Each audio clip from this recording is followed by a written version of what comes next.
Day 3 eight Andhra Pradesh ताड़ा और आज भी मेरी श्री सिटी में बहुत सारी मीटिंग्स लाइंड अप थी। Hello everyone, my name is Hem Sandhu और हाँ, मेरी जॉब ट्रैवलिंग वाली है। As usual morning rush hours, जल्दी जल्दी ब्रेकफास्ट करना क्योंकि टाइम लिमिटेशंस तो है ही। फटाफट से कैंपस के लिए रेडी होकर निकले।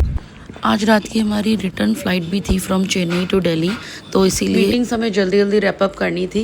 पहले तो समझ नहीं आया कि इतना रश ओवर क्यों है, लेकिन बाद में पता चला कि IIIT श्री सिटी ने हमारे लिए ऑर्गेनाइज़ करा था एक सरप्राइज़ लंच, और that too not in the campus से 15 to 20 किलोमीटर्स की दूरी पर एक जगह थी कॉल्ड योगी आहार। वहाँ पर हम लोगों को जाना था। अब मैं आपको ज़्यादा क्या बोलूँ, देखिए it's a beautiful temple inside this main gate, और ये एक रेस्टोरेंट ही नहीं, एक टाउनशिप है। कहीं पर रेस्टोरेंट, कहीं पर आपका आश्रम। फ़िलहाल तो मैं चली हूँ रेस्टोरेंट की साइड विच इज़ कॉल्ड योगी आहार। It's a pure authentic south Indian restaurant. आप देखिए यहाँ से इसकी एंट्री है और ये रहा menu, wide menu they have got. ये देखिए, ये है रेस्टोरेंट। तो यहाँ पर सिर्फ स्पेशल कुछ बुकिंग्स ही होती हैं, जो कि वी आर प्रिविलेज्ड वन कि हमें यहाँ पर मौका मिला लंच करने का। ये देखिए इनका मेन्यू। ऑनेस्टली स्पीकिंग, मैं तो बहुत ही कंफ्यूज हो गई थी कि क्या मंगाऊं और क्या छोड़ूं। इतना यमी लग रहा था सब कुछ, नाम से ही बड़ा टेम्पटिंग लग रहा था। फिलहाल मैंने करी ये डाइवर्स थाली। आप देखिए इसमें मतलब इतनी सारी चीज़ें थी, ऐसा लग रहा था ये मैं ख़त्म कर भी पाऊंगी कि नहीं। और इसके साथ मैंने लिया sweet and salt lime water.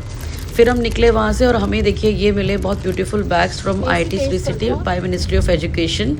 और फिर हम वापस निकले क्योंकि हमें मैंने कहा कि चेन्नई भी वापस जाना था आफ्टर चेकआउट। तो श्री सिटी को हमने किया bye bye for now until I visit next. और यहाँ से हम सीधा निकले अपने होटल की तरफ। यहाँ से क्योंकि हमें आगे चेन्नई के लिए 3 घंटे लगने वाले थे, इसीलिए टाइम से हम लोग चेन्नई के लिए निकल पड़े। रास्ते में इतना ट्रैफिक था, मतलब चेन्नई में तो हम एक्सपेक्ट करते ही हैं कि हमेशा ट्रैफिक होता ही है, बट आज कुछ रास्ते में बहुत ज़्यादा ही मिला। फ़िलहाल टाइम पर हम पहुँचे एयरपोर्ट, और एयरपोर्ट पहुंचने से सिर्फ 10 मिनट पहले हमें एक नोटिफिकेशन आता है from Air India that my flight got delayed by 1 hour. तो फिर ये लगता है कि इतना रश ओवर करने का मतलब ही क्या हुआ जब फ़्लाइट डिले ही होनी थी।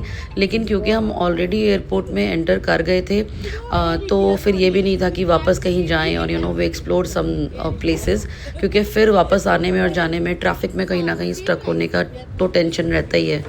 एयरपोर्ट तो पहुंच गए, लेकिन क्योंकि हमारे पास बहुत ज़्यादा टाइम था, 1 घंटा डिले होने की वजह से टाइम पास करने का स्कोप ज़्यादा बढ़ गया था एयरपोर्ट पर।